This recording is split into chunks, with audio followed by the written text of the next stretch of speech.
Merci Magali.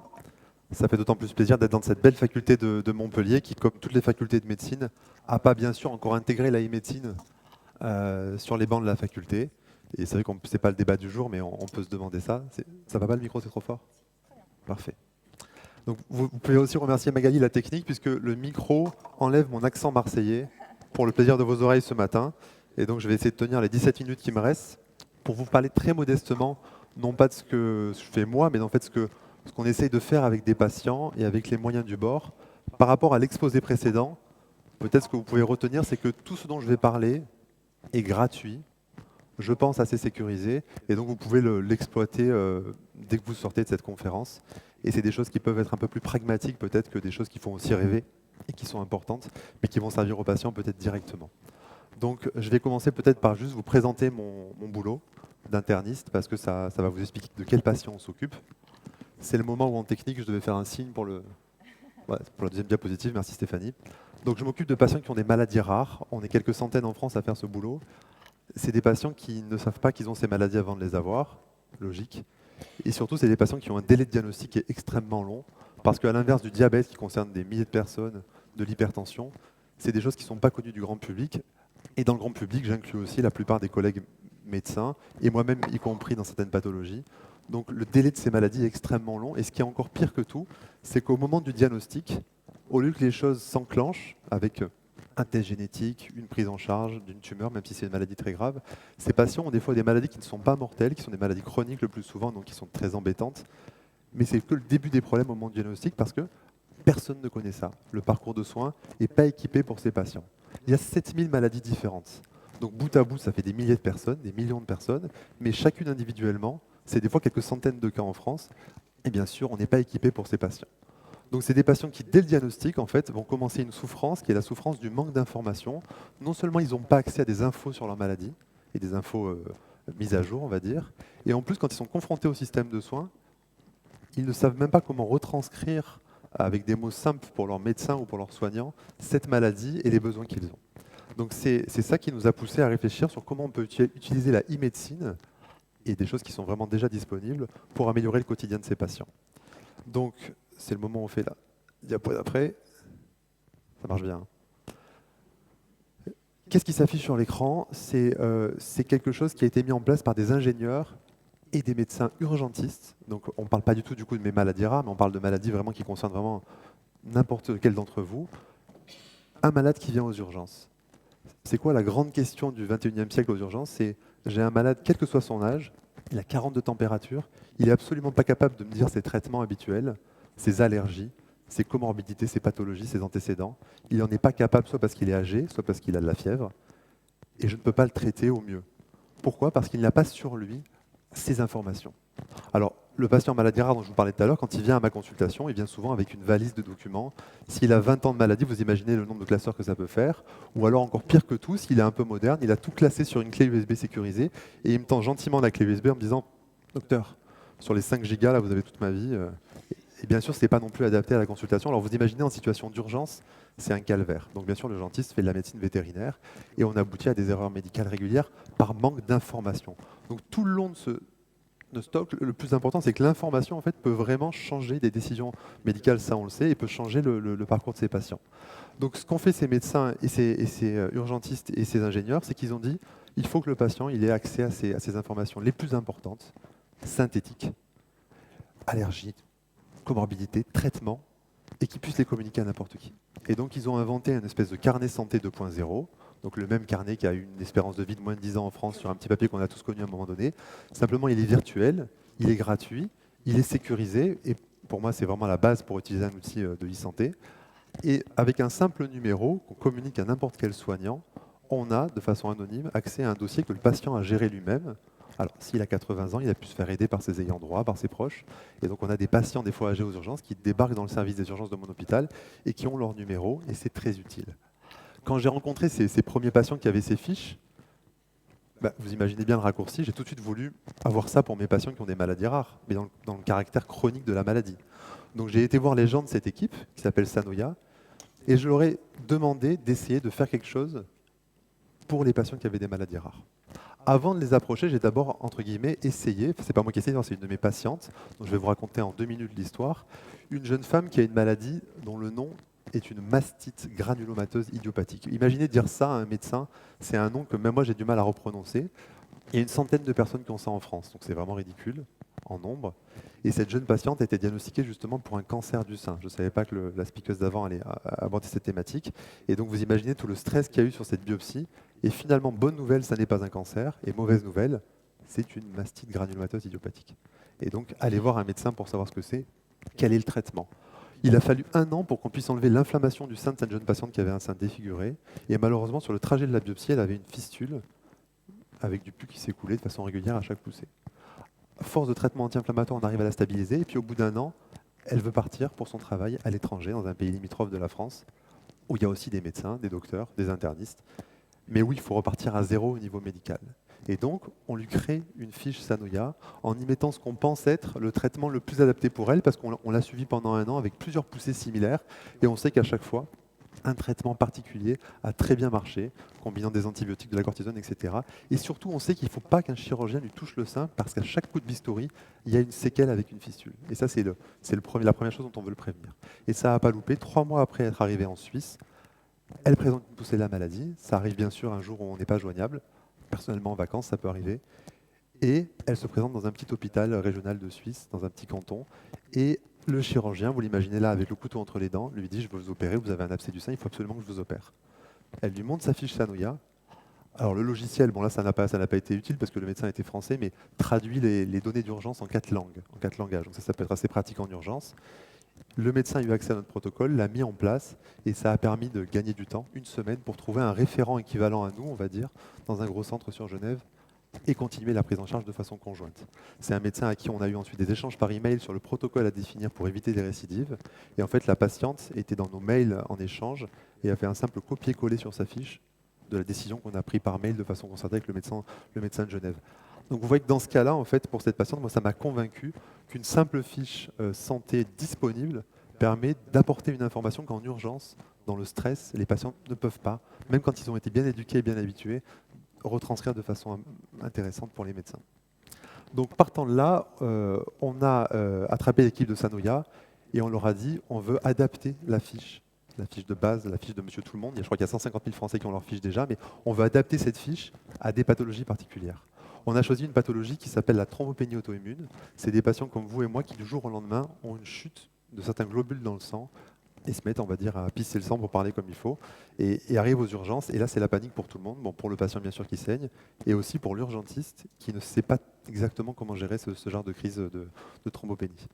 Et donc, on a fait fabriquer une fiche qui est personnalisée, dans laquelle on a mis plusieurs choses. La première chose qu'on a mise, c'est des choses très pertinentes au niveau de la prise en charge de ces patients et l'accès à un lien Internet sur un protocole de soins en phase aiguë que n'importe quel urgentiste peut mettre en place.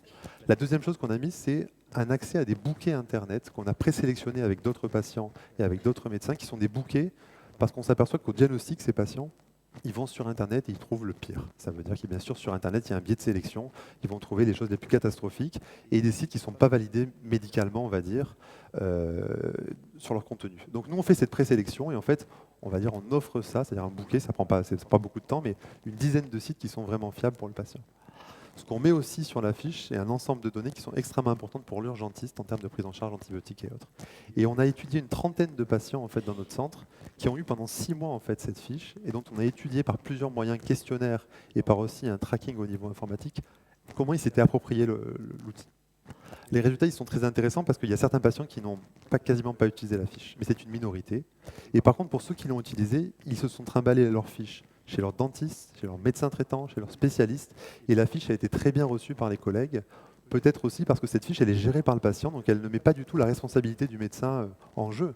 Le médecin peut aider son patient à la remplir et se servir des informations comme de celles d'un ayant droit, mais il n'est pas responsable des données du dossier, qui n'est pas un vrai dossier médical au sens où on l'entend au niveau médical habituellement. Et donc, autant vous dire qu'au bout de 6 mois d'expérimentation, les patients ont continué avec leurs fiches. Certains l'ont utilisé en situation d'urgence, malheureusement, et ça leur a a priori été d'un bon recours, même dans des hôpitaux habitués. Et d'autres en ont bénéficié, mais plus sur le côté accès à l'information et la facilité d'avoir cette information sur soi n'importe quand on s'éloigne de son centre référent. La troisième étape, et ça c'est des collègues rhumatologues qui développent ça actuellement avec la même équipe, dans des maladies rhumatismales plus fréquentes, chroniques, c'est ce qui se passe, la vie des patients entre deux consultations. Maladie chronique, ça veut dire qu'on voit les patients tous les 3 à 6 mois par exemple, selon pour un rythme caricatural. Entre ces consultations, c'est un vide absolu. Les patients ne notent bien sûr pas tout ce qui peut leur arriver pendant 6 mois, à la fois en termes de douleur, à la fois en termes d'événements intercurrents, de prise médicamenteuse, d'automédication. Avec ces fiches, a été développé en fait une espèce de carnet de notes que les patients peuvent utiliser à souhait pour le jour de la consultation, en fait, avoir un rendu à donner à leur médecin qui soit quelque chose avec une chronologie précise et quelque chose de vraiment exploitable par le médecin et surtout quelque chose dont le patient se souvienne parce que c'est vraiment pas le cas d'habitude. Et en fait, on s'est aperçu de plusieurs choses. D'une part, les patients remplissent leur dossier médical personnel d'une façon extrêmement précise et ça les investit en plus dans la prise en charge de leur maladie et dans l'autonomie. Et la deuxième chose, c'est que l'exactitude des données qui y sont, alors qu'on a des patients de tout âge, est vraiment très précise. On avait même dans certains dossiers médicaux, a priori, des données importantes manquantes qui figuraient dans les données que le patient a mis dans ses fiches.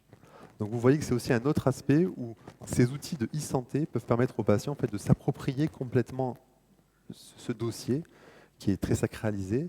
Et en plus, c'est un dossier qui est synthétisé avec le point de vue du patient et qui comprend aussi des choses que nous, on trie de façon négative à la consultation par manque de temps le plus souvent et qu'on n'exploite pas alors qu'en fait les données sont souvent très intéressantes.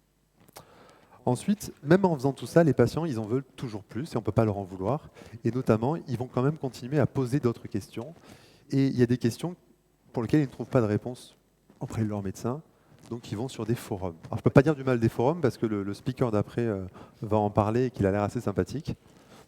Mais c'est vrai qu'un des gros problèmes des forums, et je pense qu'il peut-être qu'il en parlera, c'est la modération de ces forums. C'est-à-dire, un patient peut trouver un tas d'informations, et nous-mêmes, on en trouve aussi quand on y va, et on n'y va pas assez souvent. Mais ces informations, comment elles sont modérées, comment elles sont exactes, et comment elles représentent exactement la réponse individuelle à un patient. Donc modestement, ce qu'on a fait nous depuis 3 ans et demi, c'est qu'on a ouvert un espèce de blog patient, que j'ai appelé le blog du Dr House, vous comprenez pourquoi maintenant, et en fait qui était destiné aux patients du centre, donc ce n'est pas quelque chose qu'on a publicisé spécialement. Le rythme de mails que je reçois, c'est 5 par semaine. Donc c'est vraiment pas quelque chose qui va m'empêcher de travailler habituellement. L'avantage, c'est que je peux répondre exactement quand je veux et après avoir fait des recherches. Et sur des questions qui sont trop compliquées pour moi, parce que c'est des fois des choses où il faut faire appel à d'autres experts, soit de mon centre, soit d'ailleurs, j'ai le temps de me documenter et je n'ai pas le stress qu'on peut avoir des fois à la consultation de la réponse immédiate que le patient veut. Donc ce blog marche vraiment bien et les retours qu'on en a sont plutôt positifs. On a de tout comme questions. On a des questions très pratiques. On a des questions qui amènent à une consultation quasiment dans la semaine. Et donc ça, c'est pas inintéressant. Parce qu'il y a des patients, ça veut dire qu'ils n'ont pas réalisé que la question qu'ils posaient pouvait amener une prise médicale de décision vraiment rapide. On a aussi des questions plus générales sur les maladies, mais on arrive à répondre de façon individuelle. C'est une démarche qui est complètement complémentaire à ce qui peut peut-être se passer sur les forums où il y a quelque chose de plus collectif. Donc, la deuxième chose, c'est qu'après avoir reçu des dizaines de ces questions-là, on apprend nous-mêmes sur ce qu'on n'explique pas assez aux patients dans ces maladies rares. Ça veut dire que quand on voit une question qui revient une dizaine de fois dans la même maladie, on peut être convaincu que c'est un point qu'il faut aborder à la consultation, notamment la consultation de diagnostic. Et donc, ce n'est pas inintéressant aussi pour apprendre sur ce qu'on doit délivrer aux patients. Peut-être diapositive d'après, Stéphanie. Une autre façon de voir les choses, peut-être cette fois pour que les données individuelles servent à la communauté de patients, exactement comme le font certains forums, c'est de voir comment ces fiches individuelles que les patients remplissent consciencieusement parce qu'ils ont vu qu'il y avait un bénéfice personnel individuel direct pour eux, comment ces données-là elles pourraient être extraites à grande échelle pour générer des nouvelles données qui peuvent servir à la communauté. Et donc ça, c'est vraiment ce qui attend en fait les gens, que ce soit Sanoya ou d'autres, c'est ils génèrent des big data qui sont sécurisées, qui sont anonymisées, mais qui sont pour l'instant assez inertes, alors qu'elles sont vraiment, c'est une mine d'or. Et cette mine d'or, en fait, il faut absolument pouvoir commencer à s'y intéresser pour générer des alertes de pharmacovigilance, qu'elles soient négatives ou qu'elles soient positives, c'est-à-dire des effets positifs inattendus de certains médicaments dans des maladies rares. C'est quelque chose dont on rêve tous les jours, nous, au niveau de la thérapeutique. La deuxième chose que ça peut générer, c'est des connaissances même sur les symptômes des malades et une meilleure connaissance en fait, de ces pathologies rares. Et donc ça, c'est clairement l'enjeu de ces données épidémiologiques qui sont en plus des données de vraie vie, ça veut dire des données qui ne sont pas par le prisme d'un médecin, Parce que vous savez qu'à chaque fois qu'on fait ces enquêtes épidémiologiques, nous, on est sur des questions fermées oui, non, et sur des questions préconçues. Là, on est vraiment sur de l'hypothèse libre à grande échelle. Je ne sais pas combien de temps il me reste, Magali. Je vais finir par vous donner juste une anecdote pour quand même vous dire à quel point je pense que ces données, qu'elles soient générées par ces fiches ou par les forums, sont importantes. C'est un jeune garçon qui avait une pathologie orpheline des yeux, qui était quasiment aveugle, pour dire les choses comme elles sont, pour lequel il n'y avait aucun traitement anti-inflammatoire qui n'avait fonctionné au niveau de ses yeux. On a cherché avec sa maman qui est infirmière sur Internet, dans tous les moteurs de recherche académique, des traitements expérimentaux dans tous les pays. Vous avez vu effectivement ce qui se passe de l'autre côté de l'Atlantique peut être très intéressant. Et on n'a rien trouvé. C'est en raclant des moteurs de patients et des forums, en passant par Google tout simplement, qu'on a pu mettre en évidence qu'une équipe de Boston développait un traitement pour une pathologie à peu près similaire à celle de notre patient, en tout cas sur la physiopathologie.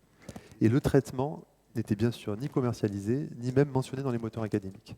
On a pu contacter ce centre à Boston, récupérer la recette du médicament, la faire fabriquer, ça a pris 1 mois, et le patient a été traité rapidement avec une amélioration. La suite de l'histoire, c'est que de ce cas index, comme on l'appelle, on a été bien sûr voir le laboratoire qui commercialisait ce médicament, qui n'était bien sûr même pas au courant de l'essai américain, et on leur a proposé d'utiliser cette approche, donc un anti-inflammatoire, une biothérapie en l'occurrence, au niveau oculaire, dans encore une autre pathologie rare, qui concerne cette fois quelques centaines de patients, on va dire, par pays. Et les choses sont en cours, et donc peut-être je vous en parlerai un autre jour, mais ça vous montre à quel point des informations sur un forum de patients sont extrêmement précieuses, parce que finalement les plus intéressés dans leur pathologie, les plus motivés à être à jour, c'est quand même les patients concernés.